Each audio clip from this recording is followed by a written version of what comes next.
আমতলীতে ঈদের আনন্দ সবাইকে ছুঁতে চলেছে। পিছিয়ে পড়া বেদেপল্লীতে মেহেদি উৎসবের আয়োজন করা হয়েছে। শিশু থেকে বৃদ্ধ সবার জন্য ছিল আনন্দের মুহূর্ত।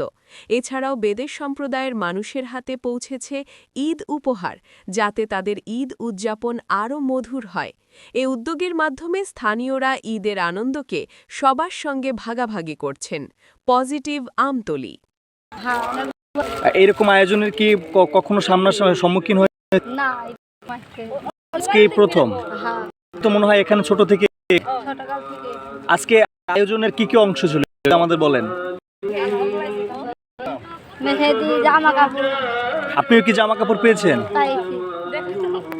আচ্ছা, তা এই বিষয়ে আপনার অনুভূতিটা কি? অনেক খুশি হয়েছি।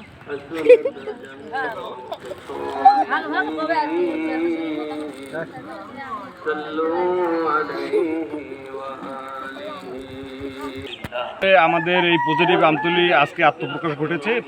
পজিটিভ আমতলীর কাজই হচ্ছে যেখানে কোনো কেউ না যায় সেখানেই পজিটিভ আমতলী যাবে, এবং একদম আমরা ছিন্নমূল মানুষের এবং প্রান্তিক মানুষ যেখানে বসবাস করে এবং প্রান্তিক মানুষ যেখানে আছে, আমরা প্রান্তিক মানুষের সমস্যা নিয়ে আমরা কাজ করবো ইনশাল্লাহ।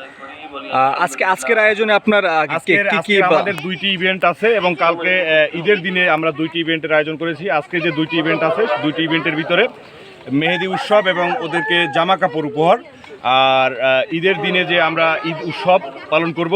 এবং আজকে কিন্তু এখানে আমরা ঝাড়বাতি সহ এখানে যে আয়োজন সাজানো গোছানো এগুলো আজকে আমরা করব ইনশাল্লাহ। কালকে আমরা ফিরনি, তারপরে সেমাই, তারপরে নুডলস, এ জাতীয় যত ঈদের দিনের আয়োজন এইটা আর কি। আর আজকের আয়োজন এই যে মেহেদি উৎসব এবং সন্ধ্যা এখানে আমরা ঝাড়বাতি সহ এখানে সাজানো গোছানোর আয়োজন করব।